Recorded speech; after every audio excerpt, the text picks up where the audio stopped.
আসসালামু আলাইকুম। আশা করি সকলেই ভালো আছেন। প্রিয় চাকরি প্রত্যাশী ভাই ও বোনেরা, স্বাস্থ্য ও পরিবার কল্যাণ মন্ত্রণালয়ের একটা নিয়োগ সার্কুলার দেখাবো।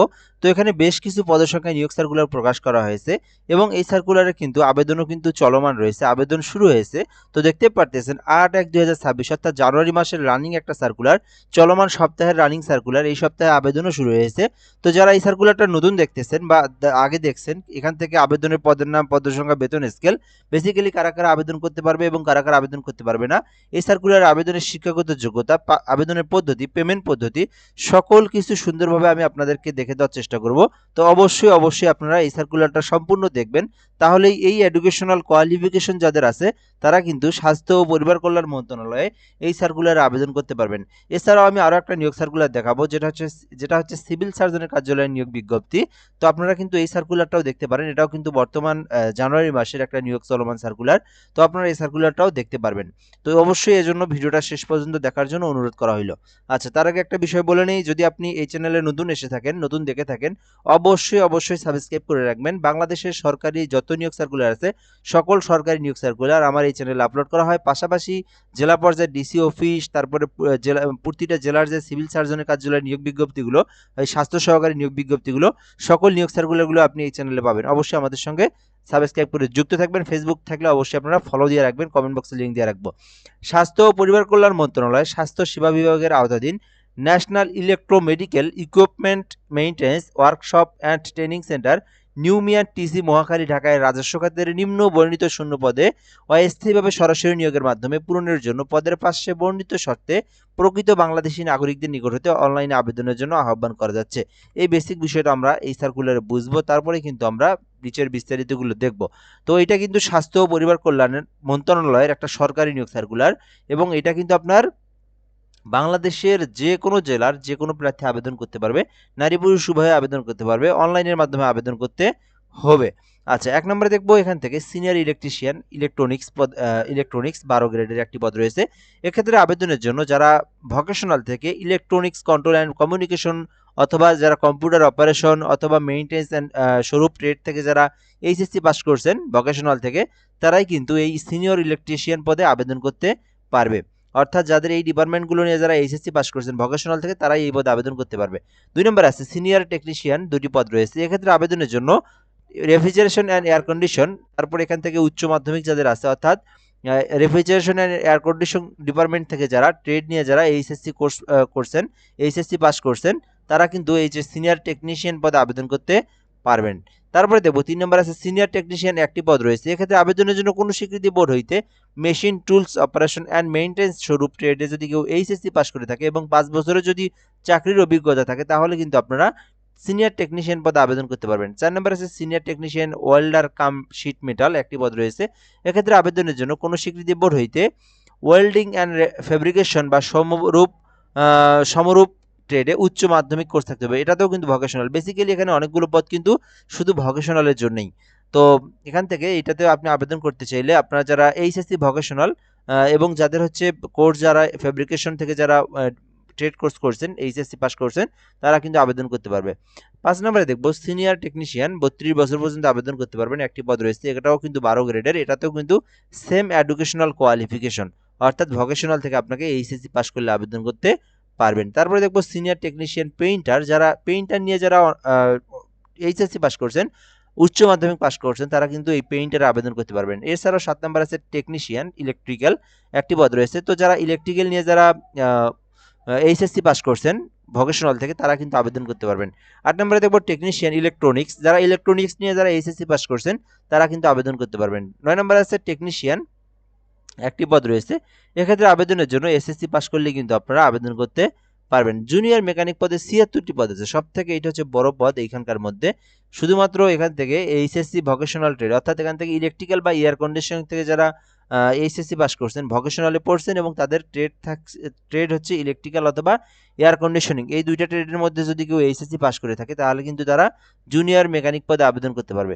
সো এখানে যে পদে শিক্ষাগত যোগ্যতা অনুযায়ী আপনারা আবেদন করতে পারেন। বেসিক্যালি আমি বলবো যারা ইলেকট্রিক্যাল বা এয়ার কন্ডিশনিং নিয়ে যারা এইচএসসি পাস করছেন, অবশ্যই আপনারা জুনিয়র মেকানিক পদে আবেদন করবেন। তো এই সার্কুলারের মৌলিক যে বিষয়গুলো এখান থেকে আমরা পদের নাম, পদের সংখ্যা, বেতন স্কেল, শিক্ষাগত যোগ্যতাগুলো দেখে নিলাম। এরপর বেসিক অংশগুলো আমরা বলবো, তারপর আমরা এই সার্কুলারটার বিস্তারিত আলোচনা করব। আচ্ছা, এখান থেকে আমরা যে বিষয়টা দেখব, এই সার্কুলার আবেদনের জন্য বয়স হচ্ছে 18 হতে 32 বছর পর্যন্ত আবেদন করতে পারবেন। এরপরের যে বিষয়গুলো আমরা যদি দেখি, আপনি যদি এটাতে আবেদন করতে চান, কিভাবে আপনি আবেদন করবেন? তো আপনি আপনার যদি শিক্ষাগত যোগ্যতা ভোকেশনাল থেকে সম্ভাব্যরূপ ট্রেডে থাকে, সেক্ষেত্রে আবেদনের জন্য আপনারা নিজেরা আবেদন করলে ল্যাপটপ, কম্পিউটার, পিসি যদি আপনার থেকে থাকে, সেক্ষেত্রে আপনারা গুগলে সার্চ করবেন NEMEMW টেলিটক.com.bd, এই ওয়েবসাইটে প্রবেশ করবেন এবং আপনারা ফর্ম পূরণ করবেন। তারপর আপনার ছবি এবং স্বাক্ষর দিয়ে আপনারা কিন্তু 300 বাই 300 পিক্সেলের ছবি এবং 300 বাই 80 পিক্সেলের একটা স্বাক্ষর দিয়ে ইনফরমেশনগুলো পূরণ করে ছবি দিয়ে সাবমিট দিয়ে তারপর কিন্তু আপনাদেরকে আবেদনটা চূড়ান্তভাবে সাবমিট করতে হবে। তো তাহলে কিন্তু আপনার আবেদনটা হবে এবং আপনার ফি জমা দিতে হবে। কত টাকা ফি জমা দিতে হবে? তো আপনারা জানেন সরকারি চাকরির আবেদনের জন্য গ্রেড অনুযায়ী ফি জমা দিতে হয়। তো এখানে 1 হতে 6 নং ক্রমিক পদের মধ্যে যদি কেউ আবেদন করে, সেক্ষেত্রে তার পেমেন্ট প্রয়োজন হবে 168 টাকা। 2টা এসএমএস সহ প্রায় 175 টাকা পড়বে। তো 1 হতে 6 নং ক্রমিক পদের মধ্যে আবেদন করলে 175 টাকা, এবং 7 হতে 10 নং ক্রমিক পদের মধ্যে যদি কেউ আবেদন করে, সেক্ষেত্রে তার পেমেন্ট ফি হবে 112 টাকা। 2টা এসএমএস সহ প্রায় 120 টাকা তার খরচ পড়বে। আচ্ছা, এরপরে যদি আমরা দেখি আপনি যদি কিভাবে আপনি এই ফিটা জমা দিবেন, তো নিজেরা আবেদন করলে আপনাদেরকে ফি অবশ্যই নিজেদেরকে দিতে হবে। সেক্ষেত্রে টেলিটক সিমে আপনারা রিচার্জ করবেন। রিচার্জ করার পরে যে পদে আবেদন করবেন, সেই সমতুল্য টাকা রিচার্জ করে আপনাদেরকে ফি দিতে হবে। তো মেসেজ বক্সে আসার পরে আপনারা লিখবেন NEMEMW লিখবেন।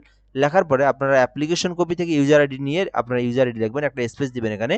এটা লেখার পরে একটা স্পেস দিয়ে ইউজার আইডি লিখবেন। লেখার পরে আপনাদেরকে সেন্ড করতে হবে 16322, যেটা হচ্ছে টেলিটক সিমের নাম্বার, যেটা 16322, এই নাম্বার আপনাদেরকে সেন্ড করে দিতে হবে। তো সেন্ড করার পরে কিন্তু আপনাকে একটা কিন্তু পিন নাম্বার দেওয়া হবে। সো আপনারা আবার কি করবেন, আপনারা এসএমএস বক্সে লিখবেন NEMEMW, লেখার পরে আবার একটা স্পেস দিয়ে আবার ইয়েস লিখবেন। লেখার পরে ফার্স্ট এসএমএস থেকে আপনারা পিন নাম্বারটা নিয়ে, ফার্স্ট এসএমএস এ যে পিন নাম্বার আসবে, ওই পিন নাম্বার নিয়ে আপনারা পিন নাম্বারটা এখানে দিয়ে দিবেন। তো দেওয়ার পরে আপনারা আবার 16322 নাম্বার, যেটা টেলিটক সিমের নাম্বার, এই নাম্বার আপনাদেরকে সেন্ড করতে হবে। তাহলে কিন্তু আপনার পেমেন্ট যেটা আর কি, টাকাটা যেটা আর কি, সেটা কিন্তু আপনার ফোন থেকে কেটে নিবে এবং আপনার আবেদনটা কিন্তু তখনই সাকসেসফুল হয়ে যাবে। তো এই পদ্ধতিতে আপনাদেরকে পেমেন্ট ফিটা জমা দিতে হবে। এই আবেদনটা যদি আপনি করতে চান, সেক্ষেত্রে 25 জানুয়ারি পর্যন্ত সময় রয়েছে। এই আবেদনটা 11 তারিখে কিন্তু শুরু হয়েছে, জানুয়ারি মাসের 25 তারিখ পর্যন্ত সময় রয়েছে। তো আশা করি আপনারা এই সার্কুলার সম্পর্কে বিস্তারিত ইনফরমেশন জেনেছেন। তো বেসিক্যালি এটা হচ্ছে আপনার যারা এইচএসসি ভোকেশনাল থেকে পাস করছে, শুধুমাত্র তাদের জন্য। তো এখান থেকে তাদের ট্রেডগুলো আছে এখানে। এরপরে যদি আমরা দেখি, এখান থেকে একটা আমরা সিভিল সার্জনের সার্কুলার দেখাবো, যেটি হচ্ছে সিভিল সার্জনের কার্যালয় নীলফামারী। এছাড়াও অনেকগুলো বাংলাদেশের কিন্তু এই বিষয় নিয়ে একটু আলোচনা করি। প্রায় সকল জেলাতেই কিন্তু প্রায় সব জেলাতেই কিন্তু সিভিল সার্জনের নিয়োগ বিজ্ঞপ্তি প্রকাশ করা হয় এবং এটা কিন্তু জেলাভিত্তিক হয়ে থাকে। এবং এই সার্কুলারগুলো কিন্তু সবথেকে বড় পদ যেটা, সেটা হচ্ছে আপনার স্বাস্থ্য সহকারী। এই পদে কিন্তু কোনো জেলায় 250 জন পর্যন্ত 300 জন নিয়ে থাকে।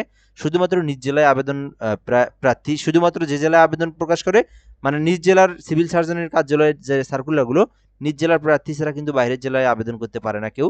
যার কারণে কিন্তু একটু চেষ্টা করলে এখানে আপনার উত্তীর্ণ হওয়াটা একটু সহজ অন্যান্য সার্কুলার থেকে।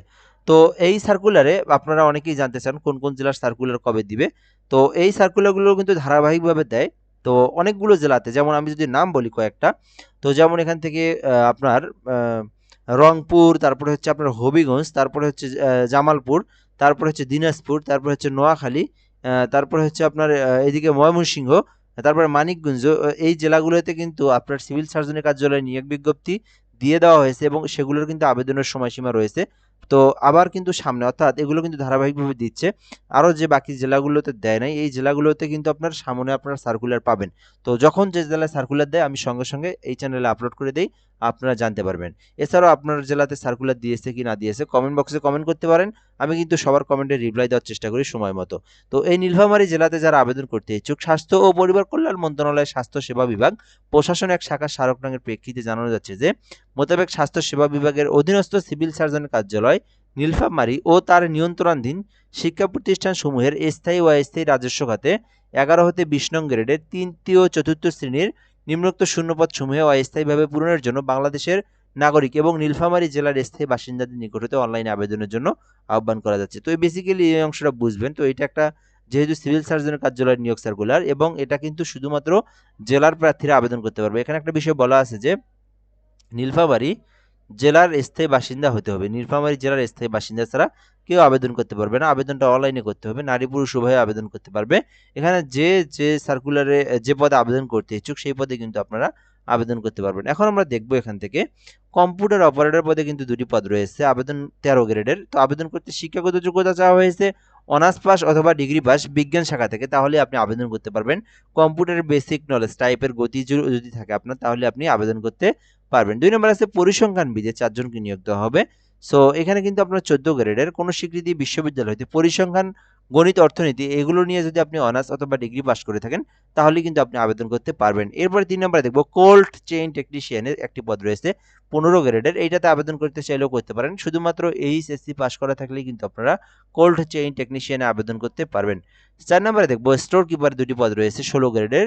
তো এই ক্ষেত্রে শুধুমাত্র এইচএসসি পাস করা থাকলে কিন্তু আপনারা স্টোর কিপারের পদে আবেদন করতে পারবেন। স্বাস্থ্য সহকারী ৭৭টি পদ রয়েছে ১৬ গ্রেডের।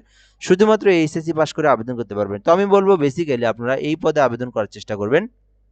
কেননা এইটা সবথেকে বড় পদ, যেহেতু ৭৭ জনকে নিয়োগ দেওয়া হবে।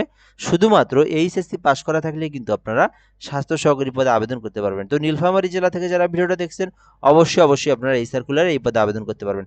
এছাড়াও ড্রাইভার পদে ২টি পদ রয়েছে। শুধুমাত্র ৮ম শ্রেণীর পাশে কিন্তু আপনারা আবেদন করতে পারবেন। এখন আমরা দেখব আপনি যদি আবেদন করতে ইচ্ছুক হন, সেক্ষেত্রে আপনাদেরকে যে বিষয়গুলো অবশ্যই জানা উচিত।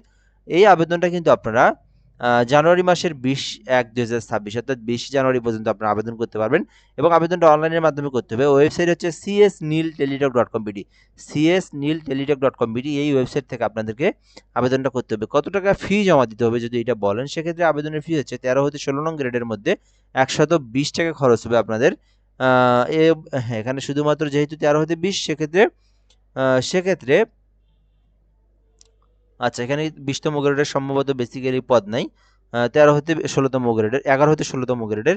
সেক্ষেত্রে আপনাদের ১২০ টাকায় আপনাদের প্রয়োজন হবে। ১২০ টাকা টেলিটক সিমে রিচার্জ করতে হবে। সো রিচার্জ করার পর আপনাদেরকে ফি জমা দিতে হবে। এখানে লিখতে হবে ফার্স্ট এসএমএস নীল স্পেস সিএস নীল স্পেস ইউজার আইডি লিখে 16222 নাম্বার সেন্ড করবেন। পরবর্তীতে একটা পিন নাম্বার দেওয়া হবে। আবার আপনার সিএস নীল space ES space PIN number দিয়ে 16222 নাম্বার আপনারা সেন্ড করে দেবেন। তাহলে কিন্তু আপনার অ্যাপ্লিকেশনটা সম্পূর্ণ হয়ে যাবে। আশা করি আপনারা এই সার্কুলারটা সম্পর্কেও বিস্তারিত ইনফরমেশন জেনেছেন। তো এখন আপনার জেলা সম্পর্কে আপনারা যে জেলা থেকে ভিডিওটা দেখছেন কমেন্ট করে যেতে পারেন। আমি রিপ্লাই দেব। আপনারা অবশ্যই ইউটিউবে পরবর্তীতে এসে আপনার রিপ্লাইয়ের উত্তরটা দেখে যাবেন। কোন জেলাতে বেসিক্যালি অনেকগুলো জেলাতে কিন্তু সার্কুলার দেওয়া হয়েছে। তো সেই জেলাগুলোতে কিন্তু এই ২৫ সালের কিন্তু এই সার্কুলারগুলো, অর্থাৎ আপনার ২৫ সালে দেওয়ার কথা হয়েছিল, কিন্তু আপনার ধারাবাহিকভাবে দিতে জানুয়ারি ফেব্রুয়ারিতে চলে আসতেছে। তো যেগুলোতে দিয়েছে তারা কিন্তু ওই জেলাগুলোতে আপনার এই ৬ মাস ৭ মাসে কিন্তু আর কোনো সার্কুলার দিবে না। আর প্রায় ৩০-৩৫টা জেলাতে এখনো দেয়নি, সেগুলো কিন্তু আপনার এই জানুয়ারি ফেব্রুয়ারির মধ্যে কিন্তু দিয়ে দিবে। তো এই হলো মূলত বিষয়। তো যারা এগুলোতে আবেদন করতে চান, অর্থাৎ এই নিজ জেলা সম্পর্কে মানে সবসময় আপডেট ইনফরমেশন জানতে চান, অবশ্যই আমাদের চ্যানেলটাতে সাবস্ক্রাইব করে রাখবেন এবং ফেসবুক পেজের লিঙ্ক দিয়ে রাখবো। এখানে ফেসবুকের যে লিঙ্ক সেটা কমেন্ট বক্সে দিয়ে রাখবো। ওখান থেকে অবশ্যই আপনারা ফলো দিয়ে রাখবেন। সবসময় আপডেট ইনফরমেশনগুলো সঙ্গে সঙ্গে জানতে পারবেন। তো ভালো থাকবেন। আসসালামু আলাইকুম।